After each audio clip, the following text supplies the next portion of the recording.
not, that's going to be a beater car because we replaced it, but we decided to keep it since we can use the all-wheel drive in the winter. And it'll keep me from driving my van in the salt because it's disappearing quick. I'm waiting for something to fail on that.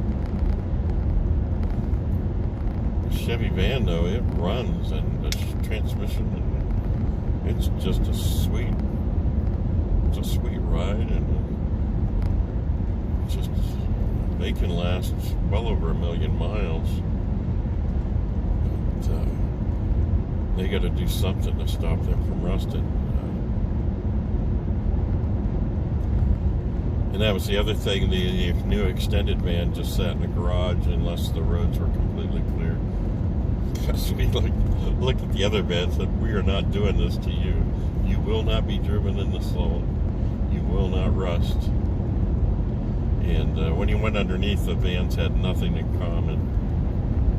So it's just a 1500 cargo, the one we have now, and then that was the big LT 3500. It weighed so much more. Rode like a brick compared to the 1500, rides like a Cadillac. And that's how good this thing rides better than the van.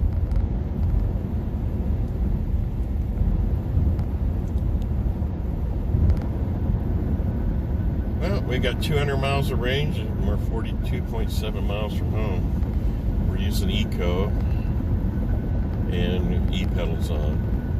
Just a single pedal drive, so and that'd be 242. Your range will drop on the freeway a little bit because you're not regen as much as a 2-lane road. And we're 72 miles away, so we might normally if we're on a trip we're not going to burn the extra energy running the cruise control. And I'll do a little range thing with the Leaf Spy to see how much that thing's using. I'll do some loops out of Lordstown, Foxconn there. Well, I guess I-76 is just the next turn from I-80 at Foxconn. We'll go down there and maybe do a loop with the foot and then do a loop using the cruise control, see what the difference is.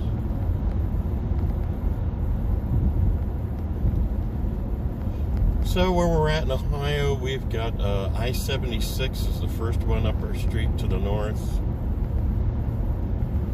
And then I-80, you can see both of those bridges on my street in one spot. And just to the east, they switch places, one being the turnpike and the other being a free road. I-70 is about 70 miles south along the Ohio River, 100 miles if you do I-77 from Canton. I-77 is about 30 miles west of us. So, and then you keep going up my street, you'll actually cross I-90 also.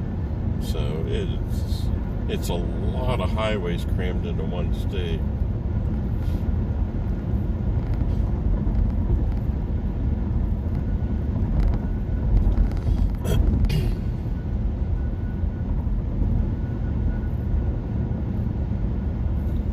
And I guess this goes into New York City, though I've never been on it that far. It'll take you to Punxsutawney.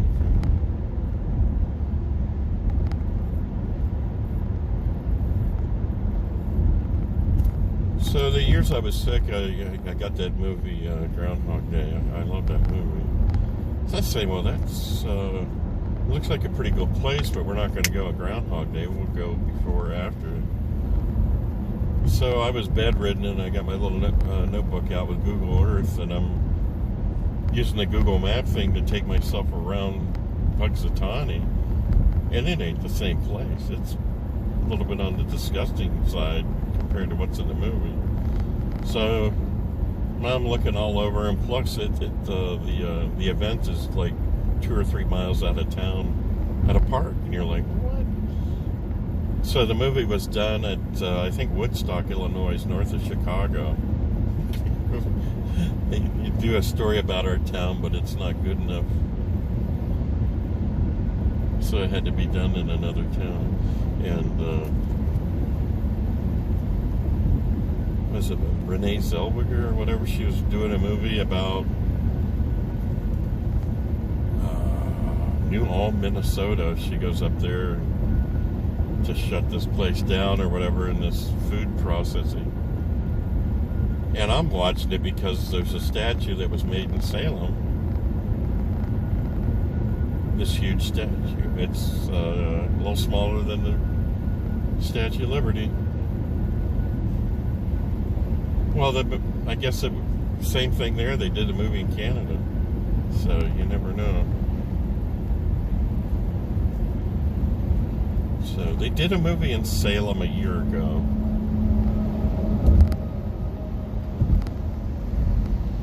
Called White Noise. And the star of the movie, now it's left me, but people ask me, well, who's he? I said, he's a guy, a little bit big head, and he's the one in one of the latest Star Wars movies whose lightsaber has leaks in the handle. Oh, yeah. So he was on, basically up the street, on our street. There's like an unfinished US 62 road they did 40 years ago. And they used that for the movie. And they must have done it at night, because every day I took the big van up there and pulled on the bridge. Nothing was going on. And extras could come down across the street. They put the sign in our front yard for the extras to be there.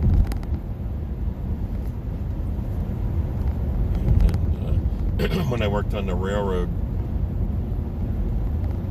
back in the 90s, I think it's Union Valley, Pennsylvania, just across the border on the railroad. End of the day, we saw these two gold Oldsmobiles sitting there. One was on a trailer or something. And I said, yeah, my dad did the same thing with two Packards. You take two and you restore them into one. Well, here it was for the movie Kingpin. And I guess our group ran into him again down there at Rochester at the Beaver Valley Bowl, as we set a new case across the street from there too.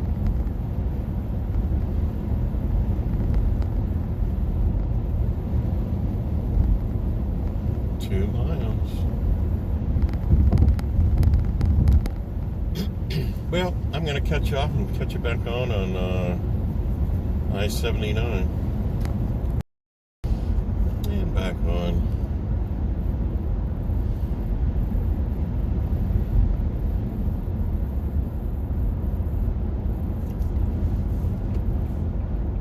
Oh, it's a different kind of...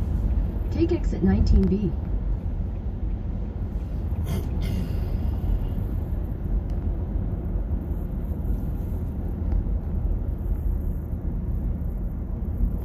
Well, no road delays, so that was 2 years ago. A year ago? It was a year ago. That wasn't 2 years ago, it was a year ago. We took a trip in the van. My mistake. Huh.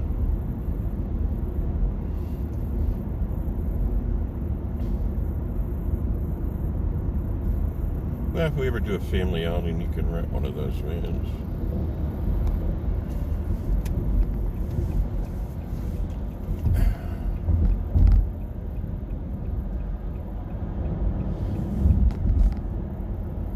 So we're headed north now.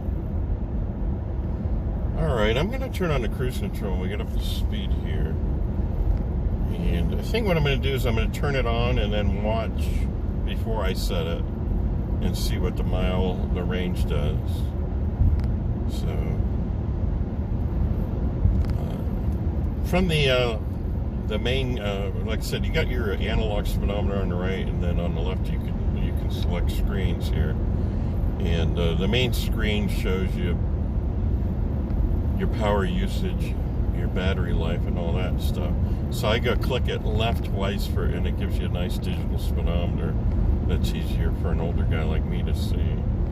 So right now, 75% battery. We've traveled 53 miles. Showing 180 miles of range, so that would be like, 233.2 altogether on the miles available range and the miles traveled. So I'm going to click on the cruise control, and we're going to see, without setting it, if that does anything.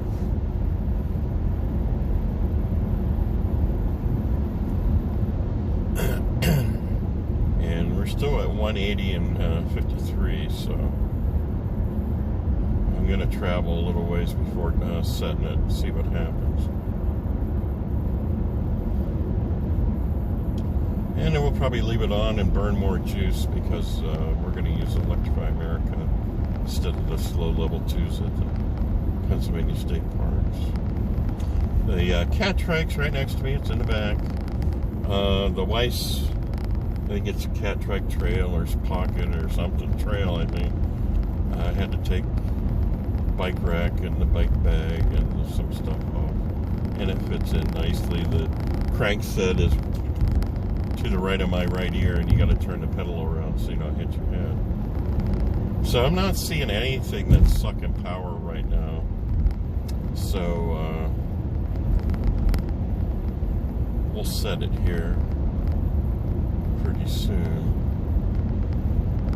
But there's an exit up ahead. I think you can go to this Montrose Nissan if I have to on the way home. And they've got a Chatham charge. I don't know if they leave it on 24/7. The Chevy dealer I did at Pomeroy is only on during working hours and stuff. So that's an older looking bridge there.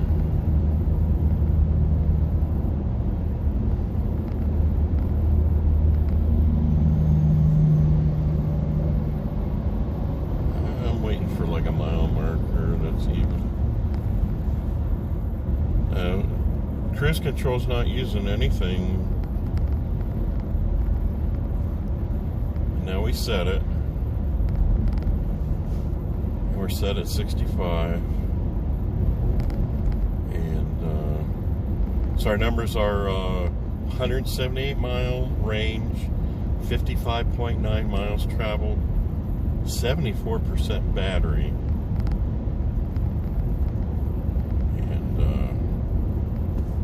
Kind of nice, cruise is nice. So cruise control's been around a long time. I actually added it to a 1970 ranch wagon, and I think I bought it at Sears. And it runs most of the time. When you added ones on, and the Chrysler and GM ones back then ran off of your ignition coil, the RPM. Ford ran off the speedometer. Ford had superior air conditioning and superior cruise control back in the late 60s, early 70s.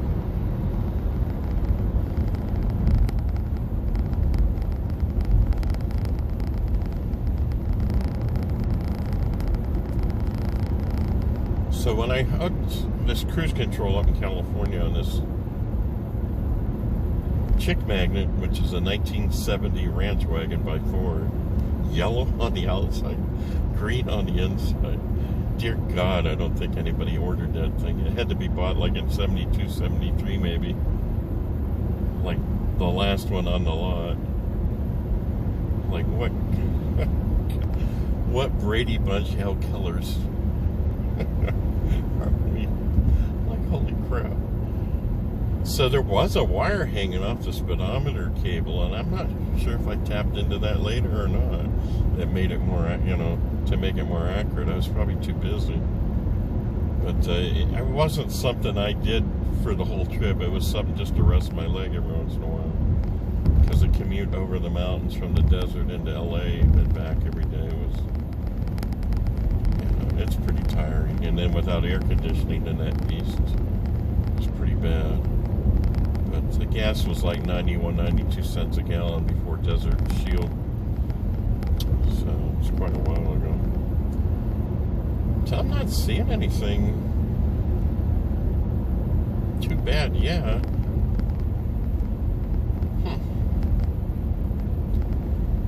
It sure seemed to get a lot of energy up. And I don't think we had AC on because it was cool at night coming back. It got dark coming down this road. And like the trip to North Carolina, you roll down the passenger window a little bit and then the rear window on the driver's side, and it's got a nice flow of air. And then we ran the AC back from Withville, Virginia to Pipestem, West Virginia, which would have been 3 weeks ago today, because it hit 90s down there in North Carolina.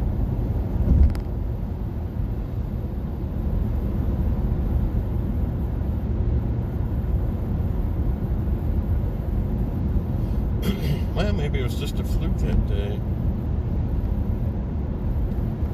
Now, have you ever went to a level 2 3.6 kilowatt charger that's just wimpy and added 20-30 miles and it seems to dissipate quick?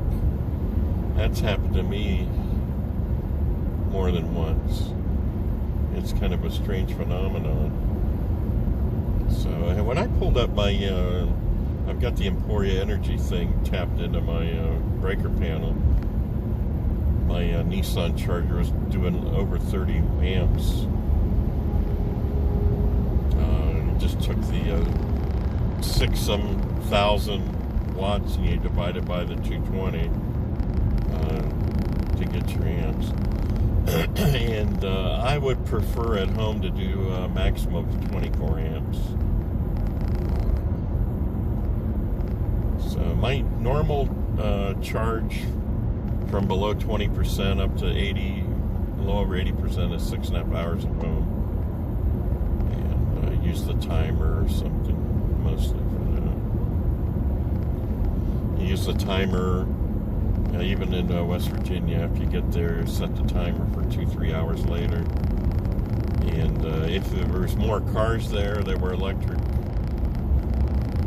either park to the side or do your charge and then go out and then move it later on for somebody else. But there was no electric cars there the whole 2 days I was there, so we did the charge 2 or 3 hours after we arrived.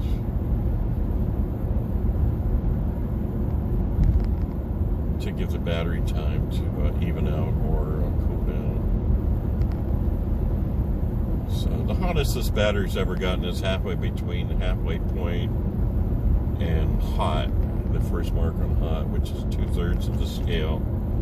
And I might have mentioned, it's overheat. Well, it never overheated. It seemed to generate heat when it regenerated from North Carolina and Virginia, and that was solid miles. That didn't dissipate. That stuck with me until I was going back up the hill. So that was all the way down I-77 into North Carolina, transition I-74, and then take the exits for Mount Airy. And we went from 182 miles range to 206 miles. And I think the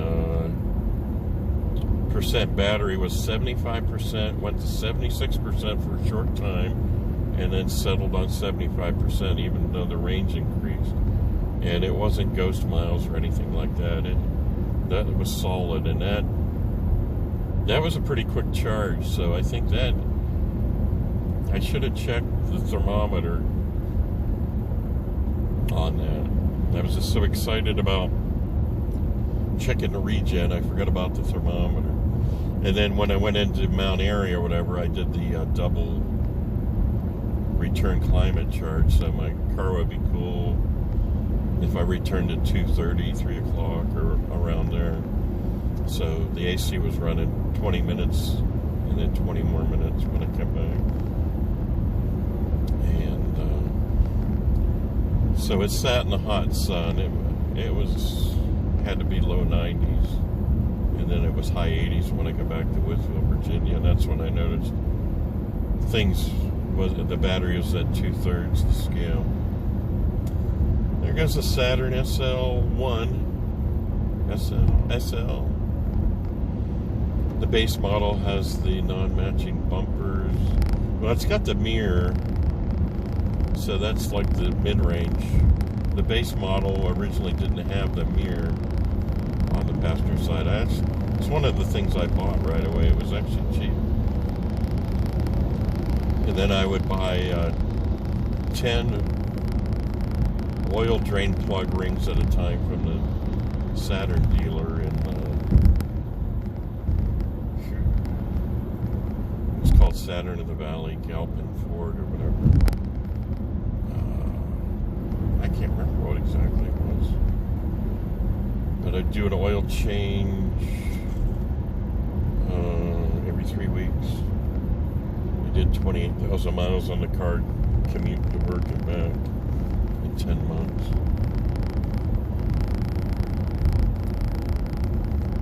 And it did over 40 miles a gallon. Stick shift base model. And it broke down. The fuel pump went out the day after I turned my 90-day JD Powers thing in.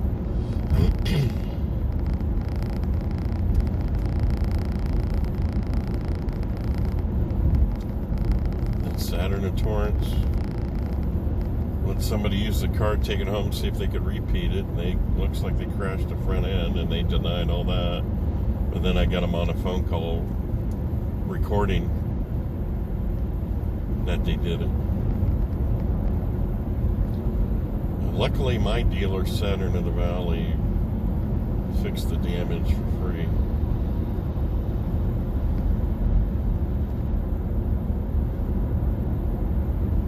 I always liked the Kias. That was I offered to buy the wife one of those because they were between 15 and 20 grand a few years ago.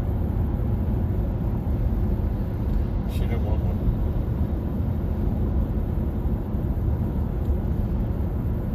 So the fall colors are pretty good. I think it's going to hold pretty good if it rains tomorrow. There's still a lot of trees that are green. But I hate when you're so close to going out and enjoying the fall colors or photographing them, and then the rain and wind takes them all down right before you get out. So, all right, if I see anything interesting, I'll turn you guys back on. Sure is a much more beautiful route to take it, Ohio Route 11 to I-90. It's flat and straight, and there is no services, no nothing right off the road. There's one rest area that's shared by both lanes. It's kind of nice in a way, but this is just beautiful for fall colors. And without all the glaring sun, I prefer that today over yesterday. So we'll see what's up over the hill here.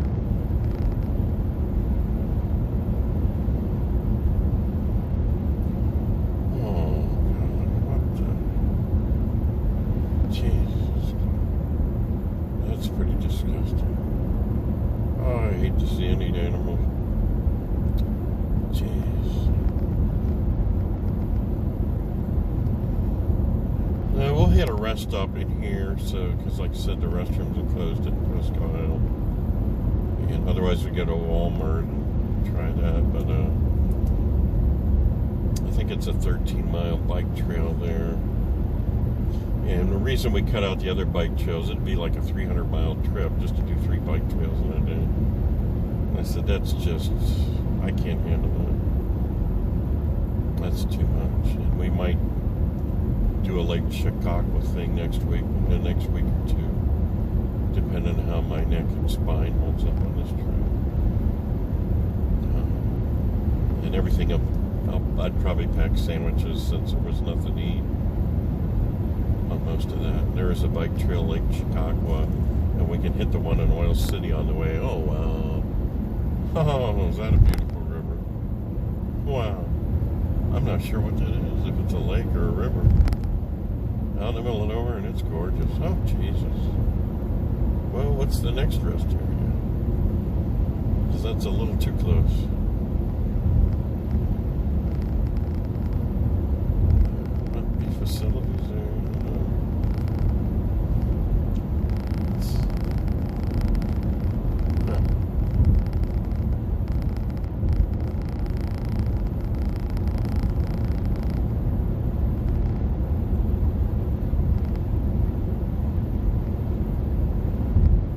vending machines. I wish I'd tell you what the next one was, because we got 47 miles to Erie, and I don't have to go. But I don't want to get up there and have to. Mrs. Johnson. If you remember that old commercial.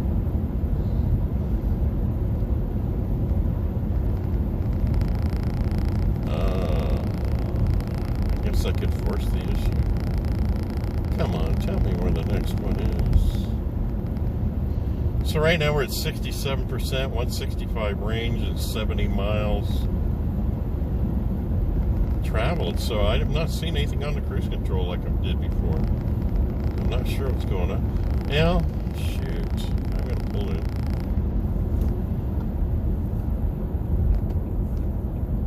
I could try cruise control without the single pedal and all that too. So it'd be like, I can hear my parents now. Well, you just go anyway, so you don't have to go later on. So your dad doesn't have to pull over later. Everybody out and go. In a quarter mile, merge onto I-79 North. Dad traveled all the time. In a quarter mile, merge onto I-79 North. But Mom says I should pee now. 2-hour parking. Oh, state police. What? Huh. I'm gonna pull up over here.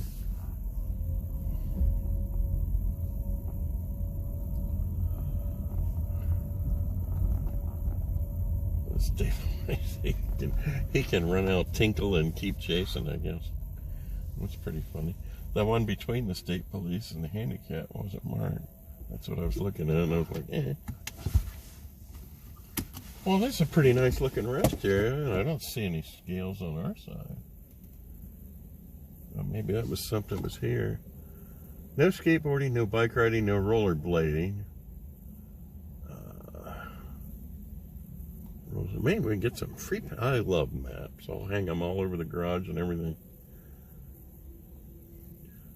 I guess there was a house a long time ago that insulated with. The guy worked at the movie theater, and he insulated the walls with movie posters. And then when they found it inside the walls or whatever, like, oh my gosh, it's worth a fortune. Wow, this is actually pretty nice. I mean, these are the places if they got charging or whatever, I'd get out and look at my phone or read and just enjoy the scenery and stuff. Well, that's, you know, the level 2 charging and stuff. This is gorgeous. So, yeah, there was no sign saying the next one. So, I can hear my mom's voice. I'll see him when I get back from tinkling.